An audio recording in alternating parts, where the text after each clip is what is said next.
acá en Economía, Investigación y Desarrollo. Ya estamos en compañía de la diputada Sandra Mar. Sandra, buenas noches, ¿cómo está? Hola, muy buenas noches, Dante. Muy bien, Dante, y un saludo también especial a Mario, Jaime y Alejandro. Y un placer poder compartir hoy día con ustedes en esta noche aquí en Radio Polar. Gracias, Sandra. Don Mario Derpich le va a hacer la primera consulta. Hola Sandra, muy buenas Hola, noches. Mario. Hola, muy buenas noches, Mario. Quería hacerle una consulta de educación cívica. Resulta que en este país ya hace casi 20 años que no hay educación cívica en los colegios y dentro de eso tengo una pregunta para usted. Me llama la atención cuando estoy viendo las votaciones en la Cámara y el diputado o la diputada se abstiene. Entonces quedo sorprendido, porque yo digo, pero ¿cómo se abstiene? ¿Se abstiene de qué? O sea, no va ni por un lado, no va por el otro lado, no fue a trabajar hoy. Me abstengo, hoy día yo me abstengo, no voy a ir a trabajar. Entonces me llama mucho la atención, Sandra, porque cuando, como usted hablaba, cierto, recién del tema de legislar, cuando se está votando la ley, ya pasó la comisión mixta, ya estamos en el último momento. Llegamos al último momento y el diputado o la diputada se abstiene. Quisiera saber cuál es el argumento por el cual un diputado o diputada se abstiene. Bueno, en primer lugar, explicar, ¿cierto?, de que yo considero que justamente falta mucha educación cívica en nuestro país. Educación cívica deberíamos impartirla desde temprano, época en periodos ya escolar, tener una educación cívica, para que se conozca además cuáles son las funciones y los roles ya que cumple cada uno de los poderes del Estado, el poder ejecutivo y el poder legislativo, porque cuando tú a veces tienes contacto con la ciudadanía o con la comunidad, hay mucho desconocimiento, por ejemplo, cuál es el rol del legislador, y a veces se tiende a confundir con que tienes también un rol ejecutivo y tienes que ver con los proyectos, tienes que ver con gestiones, etcétera. La abstención, tal como tú señalas, bueno, hay varias etapas que cumple un proyecto, no solamente pasa en la última etapa, también se vota cuando partes con la idea de legislar un proyecto, que es cuando recién el proyecto pasa después a comisiones. La abstención se suma a lo que es en contra del proyecto, ¿ya? Y los argumentos que se dan, porque a mí también me he abstenido en algún proyecto, cuando fue el proyecto del 10%, por ejemplo, que fue muy cuestionado porque yo voté una abstención, es porque tú también le diste la posibilidad al Ejecutivo de ir mejorando el proyecto. Y también puede ser por dudas que te merezca el proyecto, porque hay argumentos que requieren una mayor profundidad, y tú ahí te abstienes del proyecto, ¿ya? Esos son como los argumentos, no es que tú, como dices, Mario, de que no vas a votar, no es eso, ¿ya? Cuando tú dices me voy a abstener de este proyecto, es porque los argumentos que te dan no te dan una claridad absoluta si votar en contra o votar a favor. Falta una mayor argumentación, falta a lo mejor mayores indicaciones al proyecto, y la verdad, de repente tienes dudas con respecto al proyecto y te prefieres abstener.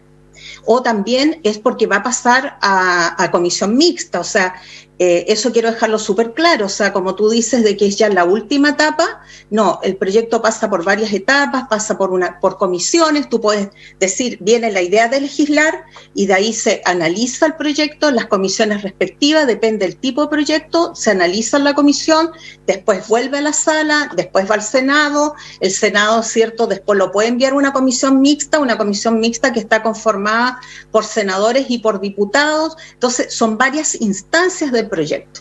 Esos son como los argumentos por los cuales un diputado o diputada se puede abstener con respecto a una moción parlamentaria, un proyecto que todavía falta a lo mejor una mayor discusión.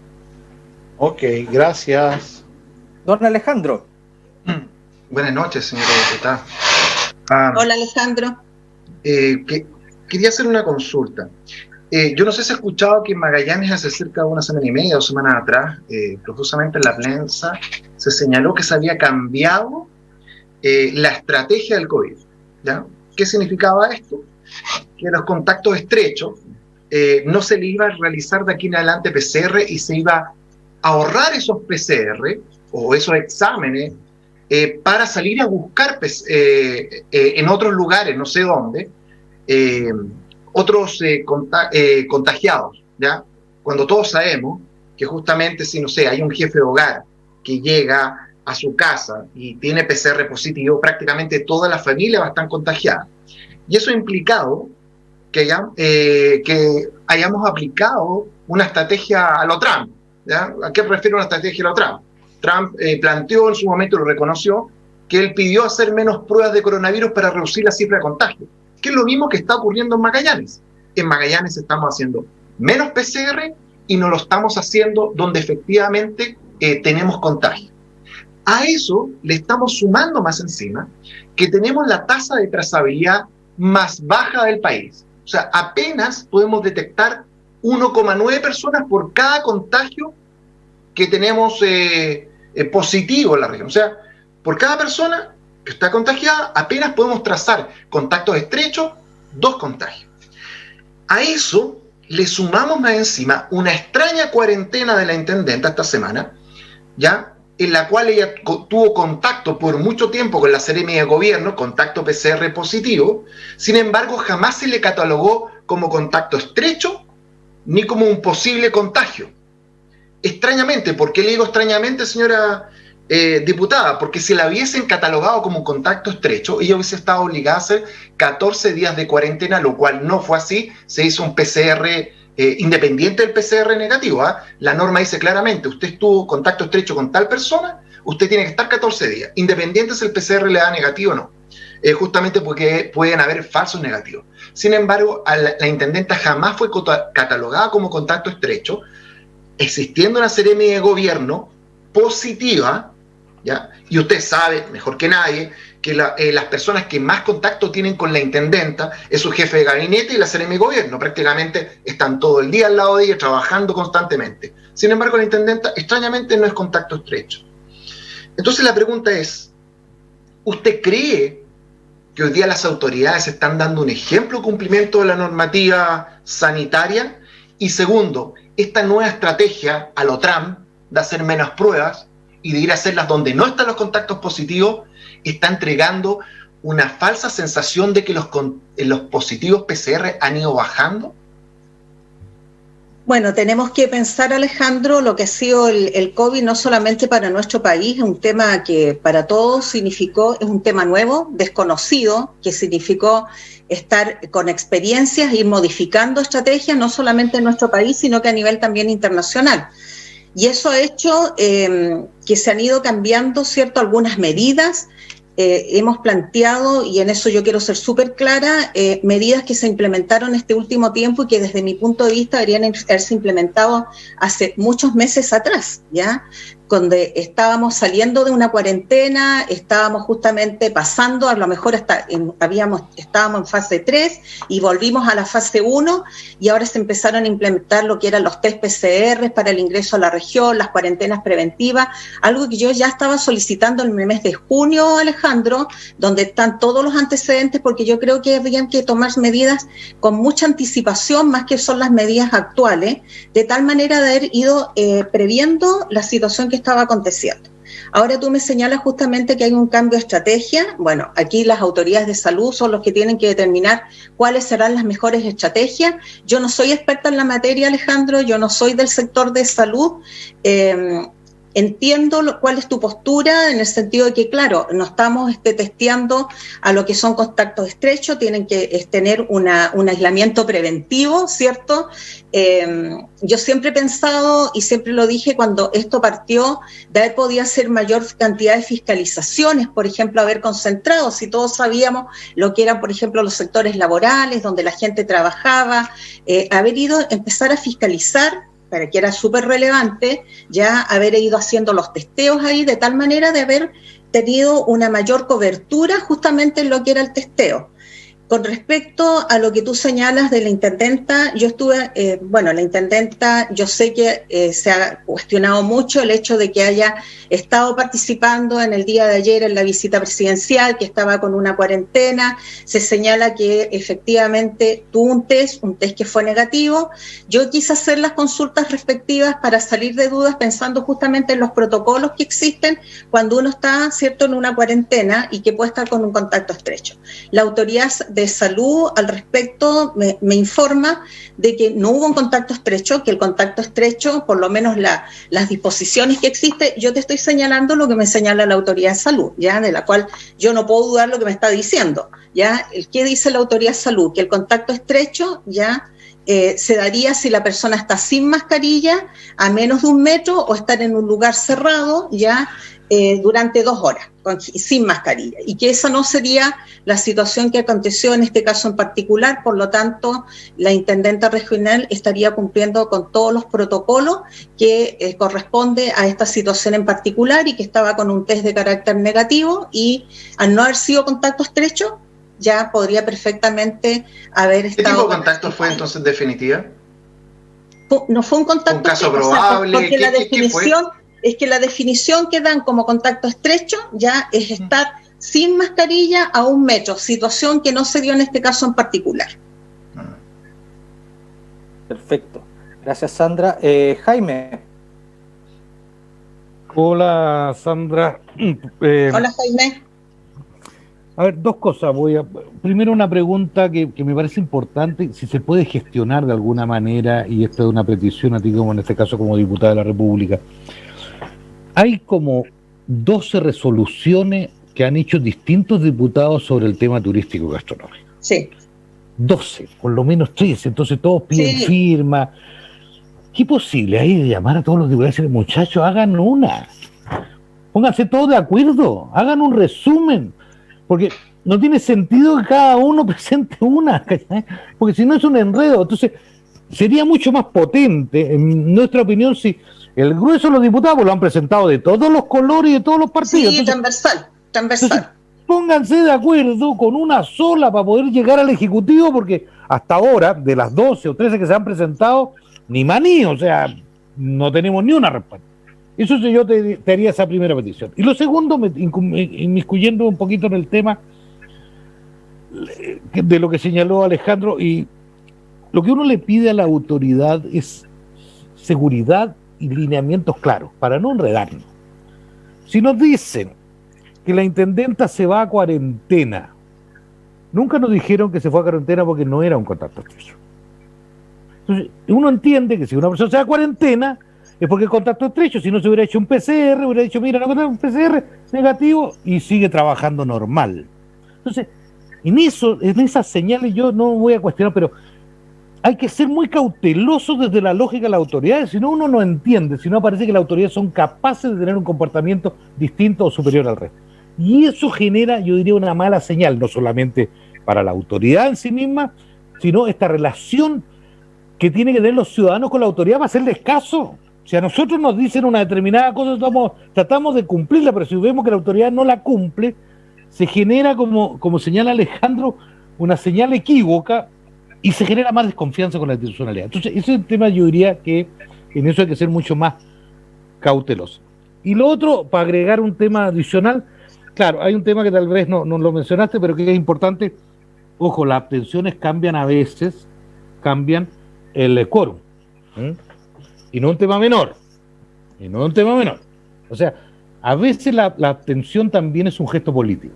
Es un gesto político en un parlamento. O sea, no es solamente el estoy de acuerdo, positivo, estoy en contra, sino la abstención también es un hecho político, y a veces significan señales políticas al interior y cambian los quórums, que tiene efecto para algunas leyes. Eso nomás. Gracias. Ya. Sandra. Sí.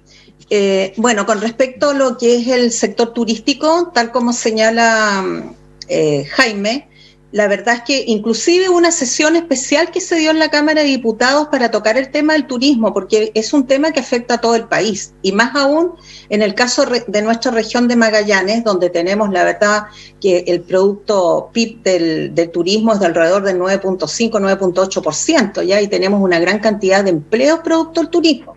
Y además nosotros tenemos estas temporadas que son estacionales, ya que son mucho más marcadas que en otras regiones del país. Entonces, indudablemente que tenemos una gran preocupación desde acá de la región de Magallanes para que puedan existir aquellas medidas que puedan reactivar justamente el turismo. Si estamos viendo que en esta temporada, y así yo lo he manifestado cuando me he reunido tanto con la multigremial, con distintas cámaras, hemos tenido varias sesiones con respecto al tema, vemos que esta temporada vamos a estar pero casi cero en turismo, ya, y vamos recién, si así tenemos vacuna y todo el próximo año, poder reactivar el turismo en la próxima temporada. Entonces, la verdad es que yo creo que ha sido uno de los más afectados y dañados porque no han podido tener apertura, no han podido abrir sus puertas. Y eso llevó a que en la Cámara de Diputados tengamos una sesión especial justamente para tocar este tema. Y tal como dice Jaime, indudablemente ahí se presentan los proyectos de resolución donde se solicitan al Ejecutivo ciertas medidas que se puedan implementar y cada bancada, ¿cierto?, presenta su proyecto o cada diputado. Nosotros tuvimos una reunión, yo me contacté con el diputado Álvarez, que lo conversamos con Alejandro también en su oportunidad, que él presenta una ley de rescate al turismo. Y la idea es justamente podernos agrupar, de tal manera que podamos presentar un plan único, ¿ya? Y se va a formar la bancada de turismo en la Cámara de Diputados, para que podamos tener como una mirada única, integral, con algunas particularidades indudablemente que tiene cada una de las regiones, porque también hay particularidades distintas en cada una de las regiones del país.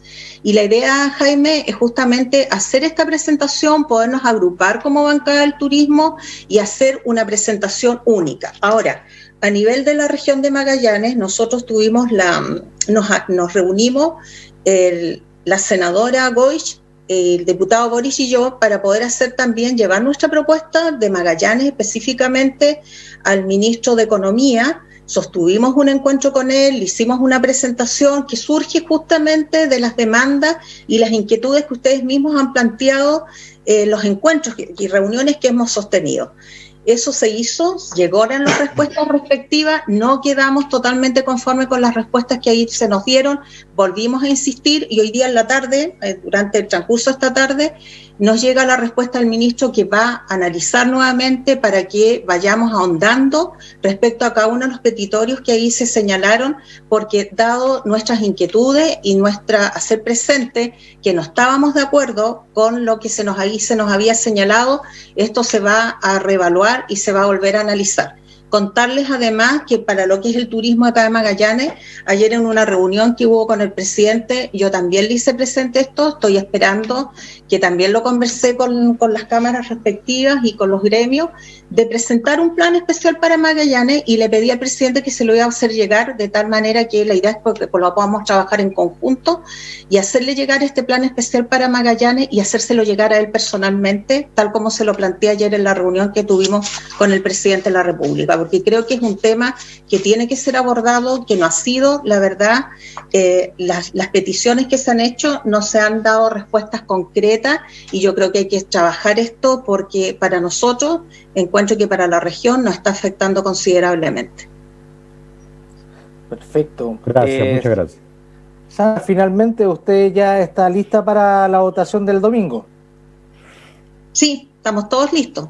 No solamente la diputada, ya, la verdad sí, el domingo, bueno, es un hito histórico, ya es un hecho de que tenemos ya el plebiscito el 25 de octubre, aprovechar este espacio, hacer un llamado para que vaya la mayor cantidad de personas. Yo la verdad es que cuando me preguntaron en su oportunidad qué opinaba, si se aplazaba o no se aplazaba, bueno, existe un acuerdo, ¿cierto?, de realizar este plebiscito el 25 de octubre, me preocupaba mucho, sí, la situación, especialmente acá, dado la situación sanitaria que estábamos viviendo, planteé incluso en su oportunidad que a lo mejor había que postergarlo por el resguardo de la salud de las personas y especialmente los adultos mayores. Nosotros sabemos que los adultos mayores son los más responsables para ir a votar y me preocupa esta situación en particular. El voto es voluntario, a diferencia de lo que va a ser el plebiscito de salida si gana la apruebo, ya en esta ocasión es un voto voluntario y la verdad es que sabemos todos que los adultos mayores son los que están más expuestos a riesgo.